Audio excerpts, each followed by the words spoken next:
Celebri innanzitutto la Santa, naturalmente accompagnata da una Madonna in gloria con Gesù Bambino e a un altro santo importante, San Biagio, santo taumaturgico, del quale venne rinvenuta insieme ai resti di Sant'Augusta una reliquia, la reliquia del cranio. Sotto la Madonna in gloria col suo bambino, i due santi sono ai lati della pala, nella porzione inferiore, e Sant'Augusta già ci rappresenta alcune delle sue caratteristiche. Insieme alla palma del martirio abbiamo la spada, la ruota dentata, la tenaglia e il fuoco nella mano destra. Fa da sfondo ai due santi una fortificazione che probabilmente nella mente e nei desideri dei committenti, i battuti, voleva ricordare la fortificazione di cui era costituito questo contesto, appunto il castello di Re Madrucco. La pala del Mateazzi comprende anche un'iscrizione che ricorda il nome dei Gastaldi della scuola dei battuti che vollero questa pala con l'anno di realizzazione, il 1653.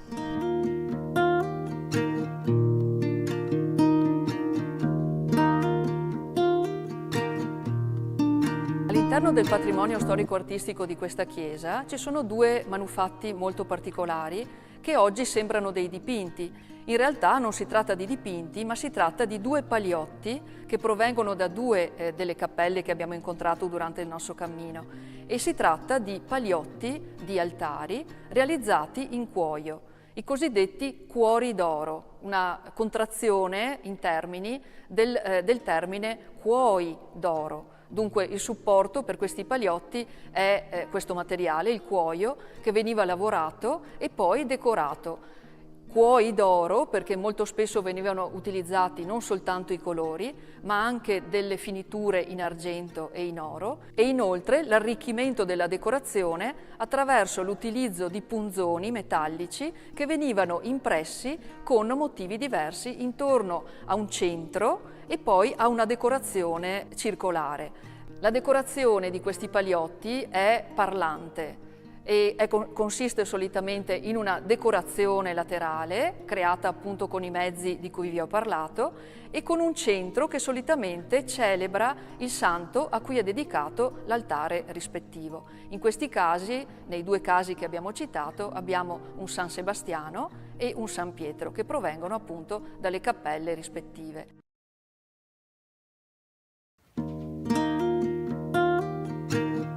Il santuario di Sant'Augusta si trova su un terrapieno a 335 metri d'altezza, in posizione privilegiata per ammirare Serravalle. Uno sguardo dall'alto rivela che tanti sono gli elementi che oggi caratterizzano questo spazio: la cappella di Sant'Elena, la scalinata, le tracce archeologiche, l'antica casa del pellegrino, il sagrato acciottolato, l'area prativa e ovviamente l'edificio sacro. Notiamo il campanile, eretto probabilmente al posto di un'antica torre e appoggiato sul lato meridionale della Cappella della Santa, che sappiamo essere in realtà il presbiterio della chiesa di metà Quattrocento. Non è facile immaginare una stratigrafia che ci aiuti a ricostruire con sicurezza l'aspetto che quest'area aveva in quell'epoca e seguire le successive trasformazioni. La più importante è costituita dall'ampliamento del XVII secolo, che ha davvero modificato sia le volumetrie che il linguaggio architettonico.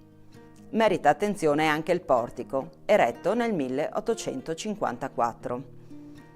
La sua collocazione sembra volerci ricordare che qui, sulla parete di contatto con il santuario, oggi segnata da 3 grandi archi, sorgeva l'ingresso della chiesa del XV secolo.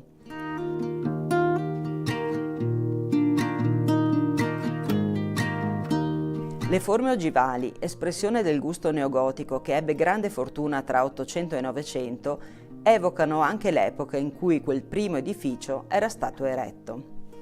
Un basso muretto, completato da pietre calcaree, lo delimita e sostiene le 10 colonnine in arenaria su cui si impostano gli archi con catene in ferro battuto. Vi troviamo paramenti murari intonacati, il soffitto in legno e la pavimentazione in grandi lastre di pietra della Secca estratta dal fianco destro del lago di Santa Croce. Tanti materiali, ciascuno con un proprio degrado e la necessità di specifiche azioni di restauro affinché l'intera architettura possa essere conservata, utilizzata, valorizzata. Gli intonaci esterni sono stati consolidati e pazientemente liberati dai microorganismi che li avevano attaccati e oggi le tre facciate splendono. Un'adeguata pulizia è stata riservata agli elementi in arenaria, ripristinando anche la bocciardatura rovinata da scritte e incisioni. Una colonnina rischiava addirittura di perdere la propria funzionalità, ma oggi è solida e in grado di reggere i propri archi. I paramenti interni sono stati liberati dai tanti strati di pittura sovrapposti in più di 150 anni, recuperando le tinteggiature a calce e le semplici decorazioni originarie. Il ferro delle catene e il legno del soffitto hanno ricevuto appositi trattamenti.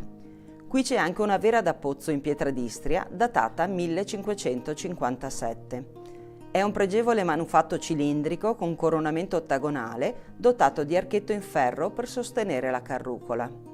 In quest'area non ci sono corsi d'acqua, ma l'acqua è indispensabile per il santuario e chi lo custodisce, come pure per i tanti pellegrini che qui sono giunti nel corso dei secoli. L'opera venne collocata davanti all'antico ingresso della chiesa. Non sappiamo quale fosse il suo originario contesto. Oggi è protetta dal portico che per i pellegrini e i camminatori non è solo il diaframma con il santuario quando la porta laterale viene aperta, ma è lo spazio armonioso dove concedersi una sosta di bellezza e serenità.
alziamo le mani, senti l'energia, muoviamo le braccia. 1, 2, 3. Carissimi, ben ritrovati in questa nuova puntata di A Tutto Grest, la rubrica nata per raccontare le esperienze estive nelle nostre parrocchie, nelle nostre comunità, in modo particolare appunto i Grest estivi che raccolgono negli oratori ragazzi, giovani, adulti per un'esperienza condivisa di festa e di gioco e di divertimento.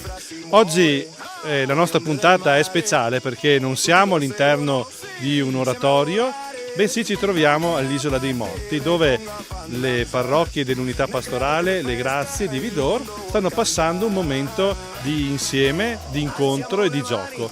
Ma andiamo a conoscere questa esperienza, andiamo a conoscere i protagonisti e a vedere le immagini di questa giornata così speciale. La giornata di incontro dei Grest dell'unità pastorale Le Grazie di Vidor si è aperta con un momento di preghiera che ha dato il là alla giornata, a questo momento di condivisione e di festa, soprattutto tenendo conto della sacralità anche di questo luogo che ricorda appunto i caduti della prima guerra mondiale, un luogo allora che oggi ritorna a vivere con la gioia dei ragazzi, con i loro sorrisi, i loro momenti di festa, ma anche con un pensiero rivolto a chi su queste vie, su questi boschi ha lasciato la sua vita. Don Walter, parroco dell'unità pastorale di Vidor, vero? Siamo qui in una giornata speciale per i vostri Grest. Raccontaci un po' qual è questa iniziativa e come si svolge l'attività nelle tue parrocchie in questa estate particolare. Nell'unità pastorale Le Grazie il mese di luglio è dedicato ai Grest.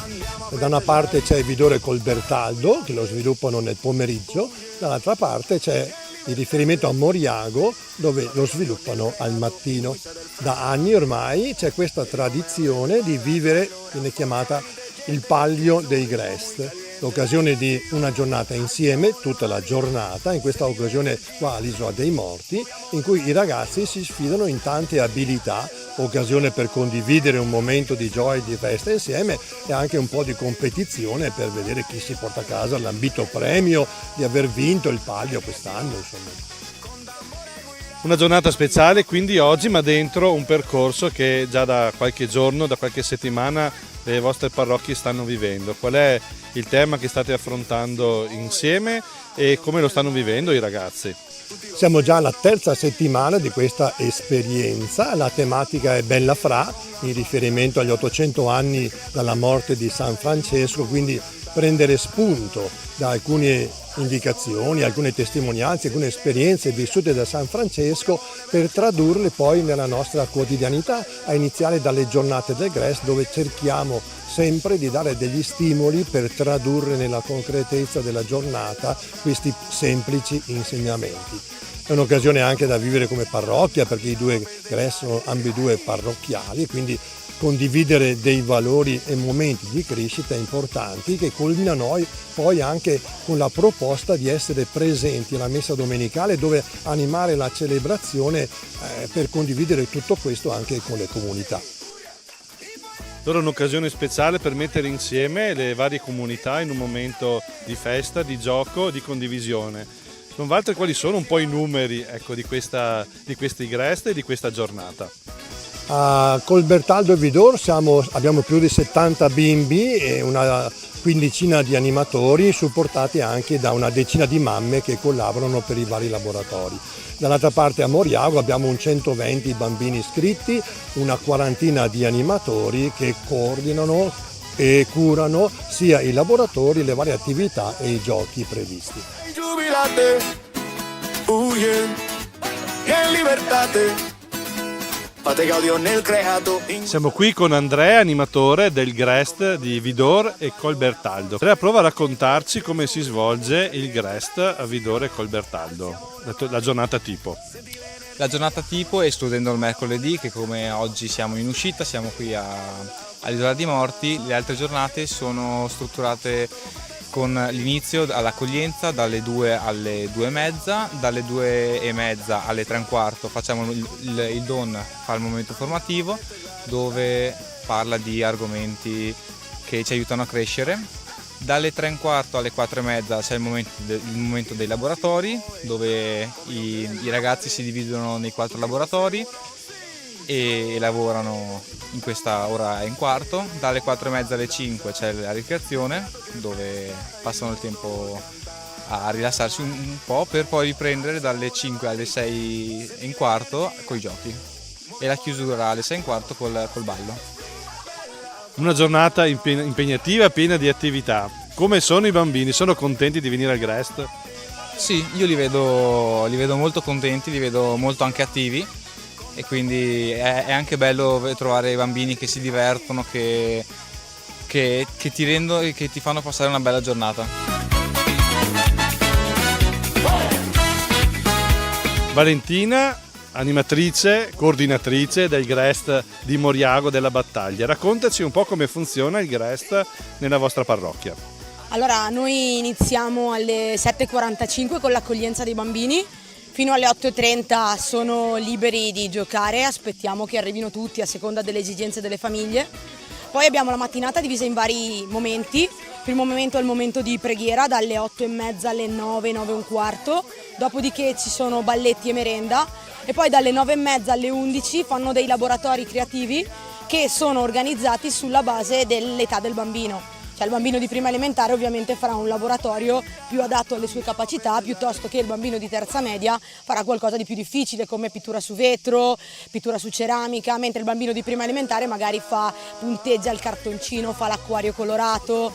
E alla fine, dopo alle 11, ci sarà invece il momento dei giochi di squadra o dei tornei a seconda dei giorni. Quest'anno facciamo dal lunedì al giovedì giochi di squadra e il venerdì dedicato ai tornei, che sono il torneo di calcio, pallavolo, calcetto, di un gioco che noi chiamiamo Bo, ma in realtà è il tam tam, abbiamo scoperto il vero nome, e ping pong. Dopodiché alle 12, 12:15 i genitori vengono a ritirarli e si va tutti a casa, ci si prepara e ci si riposa per il giorno dopo. Inoltre durante il Grest ogni settimana c'è una giornata speciale. La prima settimana facciamo il cinema all'aperto, quindi il venerdì sera accogliamo i ragazzi dietro nel campo che portano la coperta, le sedie e si guardano il cartone animato o il film da noi deciso, in modo anche da dare un po' di respiro ai genitori per una serata libera. La seconda settimana andiamo in gita in piscina, di solito lo facciamo di sabato, così da far sì che chi non può partecipare o non vuole partecipare non perda una giornata di Grest. La terza settimana siamo qui a fare il palio dei Grest e la quarta settimana c'è la serata finale che si conclude con il laboratorio di teatro, i balletti, le premiazioni dei tornei e la mostra dei lavoretti che hanno eseguito i ragazzi durante le 4 settimane. Valentina, cosa ti porti a casa dell'esperienza di animatrice di questo tempo passato con i ragazzi, i bambini e gli animatori? Molti mi dicono che sono matta perché ormai sono più di 25 anni che faccio l'animatrice io. Vengo a casa, mi porto a casa i sorrisi, mi porto a casa anche la fatica, dobbiamo essere onesti, però la gioia di vedere i bambini giocare insieme, di essere contenti di passare delle giornate diverse. Gioia, tanta gioia di solito, tanta fatica insieme a tanta gioia. E poi devo essere onesta, è bello anche vedere che ci sono degli animatori giovani, quindi di 15-16 anni, che sono lì e passano le loro mattine e anche i loro pomeriggi spesso ad aiutare, che forse è più difficile coinvolgere gli adolescenti che i bambini piccoli.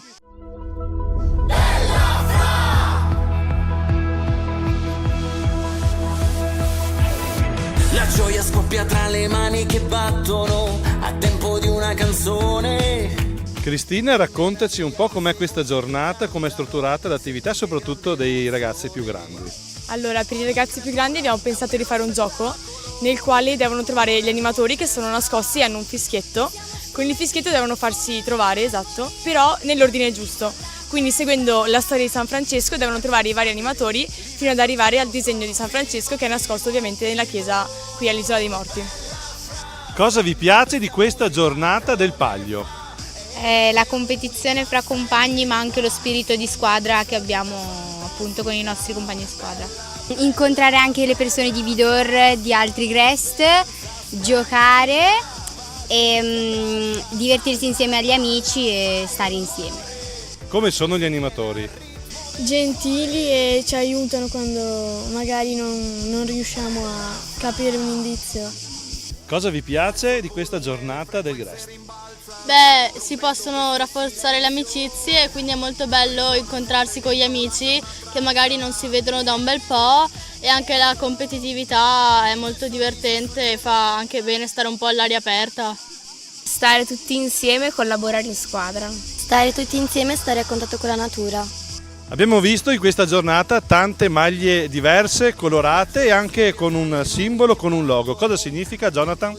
La scritta Bella Fra significa un'amicizia, quando un amico e un altro amico si incontrano e fanno tipo così: il nostro saluto del Grest è questo, fai 1, 2 e poi fai Bella Fra. Eva, cosa ti piace di più del Grest? Allora, mi piacciono tanto gli animatori, stare con i miei amici e i giochi un po' di velocità, ecco. Allora sei contenta di andare al Grest? Sì, ogni estate infatti ci vado, sono molto contenta. Maddalena, perché ti piace andare al Grest? A me piace molto andare al Grest perché ci sono tutte le mie amiche e mi diverto molto e ci sono dei giochi molto divertenti, è sempre un modo per stare in compagnia e passare il pomeriggio. A me piace stare con le mie amiche e mi piace giocare. Perché mi diverto. Perché si sta in compagnia con gli amici. Per gli animatori, lavoretti e giochi. Giochiamo a Yu-Gi-Oh!, ci divertiamo. Da quanti anni vieni al Grest e perché ti piace partecipare? Vengo da 3 anni e mi piace partecipare perché giochiamo tutti insieme e ci divertiamo. Nei tuoi sorrisi, sul tuo volto la sua immagine e in tutto quello che fa. Siamo qui con Laura del Grest di Vidor e col Bertaldo. Cosa vuol dire da adulto aiutare gli animatori e i ragazzi in questa esperienza? Altri anni ho partecipato al Grest, da adulto mi arricchisce sempre le giornate trascorse insieme ai ragazzi e anche agli animatori. Cristina, ti piace fare l'animatrice al Grest? Certo, mi piace un sacco, è molto divertente e soprattutto dà molta soddisfazione con i bambini e con i ragazzi ovviamente. Poi organizzo i giochi, quindi vedere loro che si divertono, mi diverto anche io, è davvero molto bello. Tra animatori com'è il rapporto? C'è collaborazione? Sei contenta di questa esperienza? Sì, assolutamente, si impara ovviamente a collaborare, però è molto divertente, soprattutto perché ci si conosce, ci si vede ogni giorno e quindi si crea anche un legame molto profondo tra di noi. In questa magica danza. Don Walter, quanto è bello, quanto è importante che delle comunità, dei Grest si trovino insieme a passare una giornata nell'ottica della condivisione, nel gioco, nel divertimento, ma anche continuando a portare avanti quei messaggi che al Grest vengono proposti. Beh, penso sia un aspetto importante, come altrettanto importante, forse non abbiamo accennato, è quello che almeno noi cerchiamo e penso sia un po' dappertutto, una formazione degli animatori unitaria.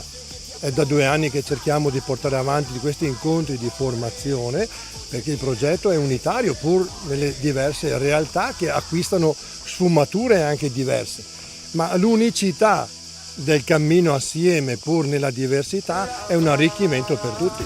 L'idea è nel proseguio anche di individuare altre occasioni da condividere. Si sta pensando al mandato degli animatori in un'unica parrocchia per tutte e 4 le parrocchie ad esempio. Sono iniziative che penso abbiano una prospettiva e abbiano un significato e un valore proprio in riferimento al collegamento con le parrocchie di cui si proviene. Si conclude qui questa 4ª puntata di A Tutto Grest dal Palio dei Grest dell'Unità Pastorale Le Grazie di Vidor. Salutiamo e ringraziamo Don Walter e tutte le comunità che ci hanno ospitato. Si conclude qui anche questo nostro primo percorso di A Tutto Grest. Ci troveremo probabilmente tra qualche settimana con la fine di agosto e i primi di settembre con i Grest che si sviluppano in quel periodo. Ricordo che potete rivedere questa puntata sul sito www.latendatv.it o sul sito dell'Azione. Un caro saluto a tutti voi. Con tambore e guida andiamo a festeggiare.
La tradizionale bandiera di Serravalle torna a sventolare in piazza Flaminio grazie a Serravalle Viva. Come è andata? Come si è arrivati alla giornata odierna? Non è stato difficile, noi abbiamo sempre avuto in carico il simbolo di Serravalle, la nostra bandiera, a cui siamo affezionatissimi. Se non sbaglio, mi dicono i miei predecessori, ne avevamo già usate 2, durano circa 10-12 anni, però con il vento di Serravalle si lograno facilmente.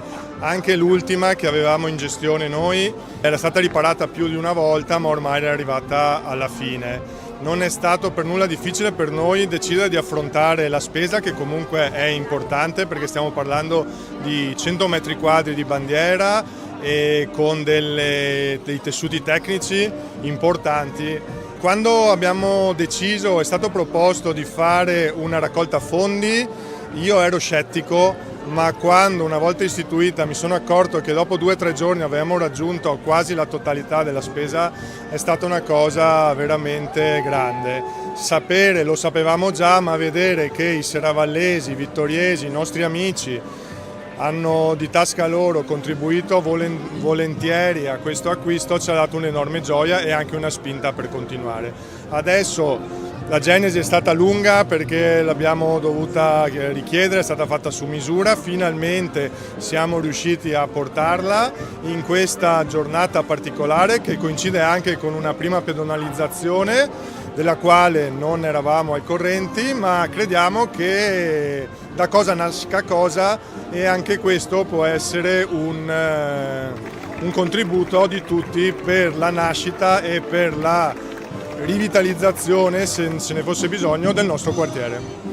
Quindi una partecipazione corale nel creare questa nuova bandiera, un nuovo simbolo diciamo per Serravalle, che ha visto oggi una partecipazione veramente notevole da parte del pubblico che ha voluto prendere parte a questo momento inaugurale. Non siamo stupiti della partecipazione odierna, ma è sempre bello vedere l'attaccamento. Nel discorso introduttivo alla cerimonia ho proprio parlato di questo spiccato attaccamento dei serravallesi per Serravalle, di Vittorio Veneto per Serravalle, e quindi questa per me è stata solo una grandissima conferma.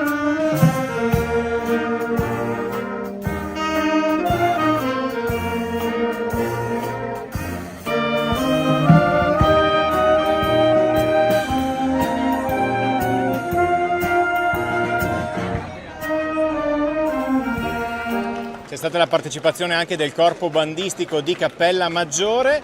Quando verrà esposta la prossima volta la bandiera? Allora, noi non abbiamo un elenco di eventi, naturalmente adesso con l'avvicinarsi dei festeggiamenti di Sant'Augusta daremo sicuramente molto spazio, un contributo importante per la bandiera. Naturalmente noi dobbiamo personalmente ritirarla ogni sera, anche perché appunto sappiamo che a Serravalle, specie la sera e al mattino presto, il vento è molto forte, per cui è anche un dispendio di tempo e di energie. Comunque la nostra bandiera è sempre a disposizione, in primis per le nostre manifestazioni, ma anche a chiunque ne volesse avere la concessione per un giorno o per 2 giorni. Quindi sicuramente le prossime manifestazioni, che sono veramente dietro l'angolo, saranno e vedranno la nostra bandiera protagonista.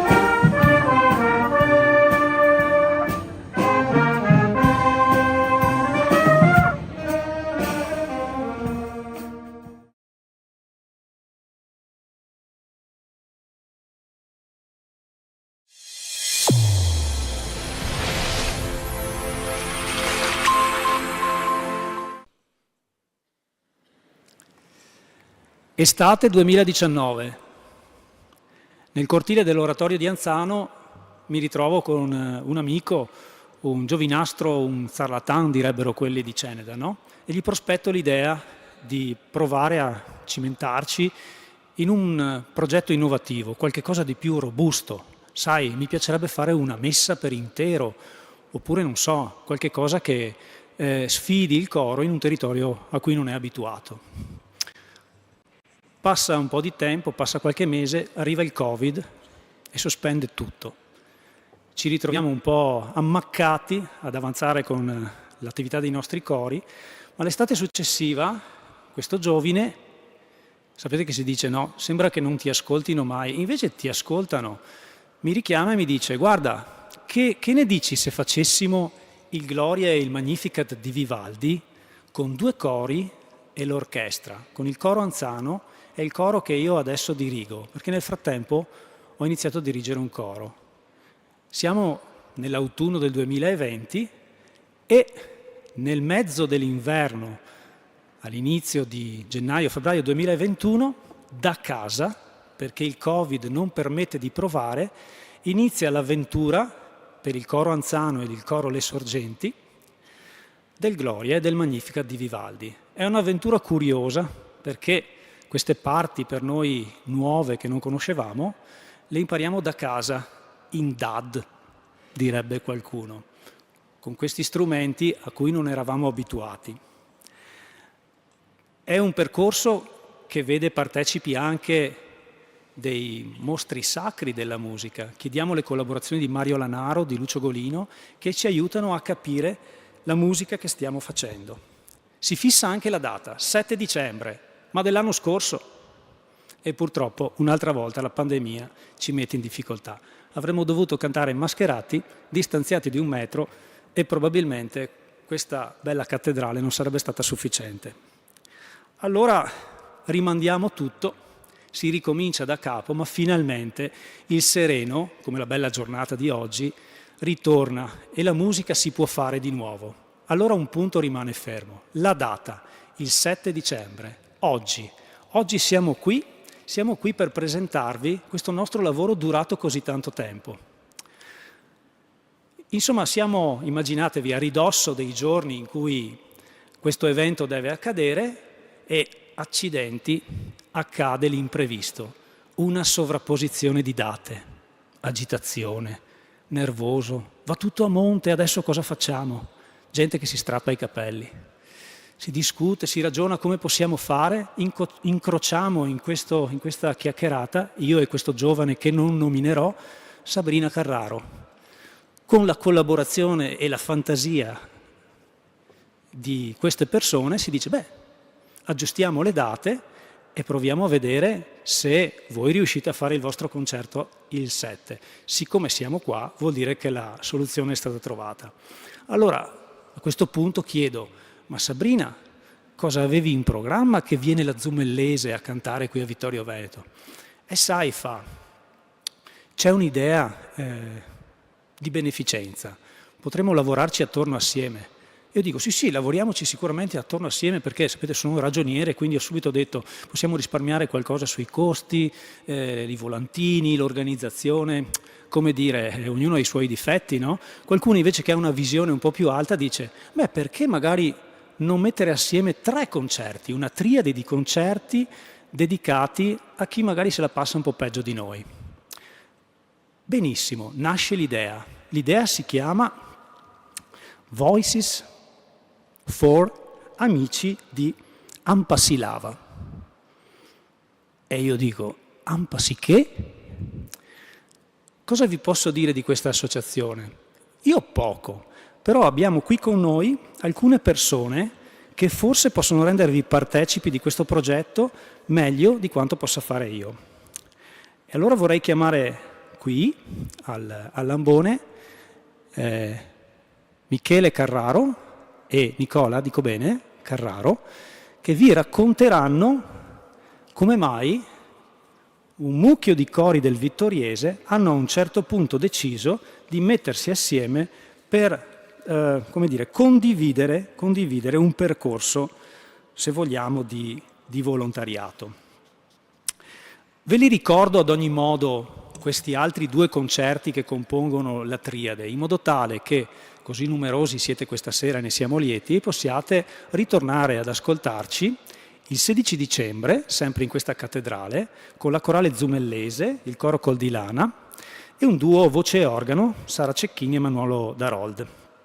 E il 20 dicembre, in chiesa a Salsa, sempre con il coro Col di Lana, con gli sconcertati, con il coro Le Sorgenti di Maserada e il coro Note di Colore, che è il coro Anzano in piccolo, che ci sostituirà perché insomma noi siamo un po' stanchi per quell'occasione. Ecco, mettere assieme tutto questo è stato un onore. Direi che vale la pena di ricordare anche l'aiuto che abbiamo avuto in questo progetto dalle aziende che ci hanno sostenuto e i cui loghi ritrovate nel libretto di sala. Ecco, se scoprite magari che qualcuna di quelle produce, non lo so, qualcosa che vi piace, tenetene conto, perché mettere davanti la musica, l'arte, in un periodo in cui magari, che ne so, si pensa di più al costo dell'energia e ai conti che non tornano, è veramente un segno di come dire, attenzione alla cultura per niente scontato. Per niente scontato. Dunque ringraziamo tutti queste aziende che ci hanno aiutato in questo progetto. Ringrazio anche la Tenda TV, che generosamente si sta prestando nelle riprese di questa serata, e un saluto anche a chi ci segue direttamente da casa, purtroppo anche alcuni coristi che ahimè hanno dovuto dare forfait, indovinate perché si vede forse qualche influenza in giro. Un saluto insomma a tutti quanti voi. Ecco, allora, dal sostegno delle associazioni al sostegno verso Amici per Ampassilava.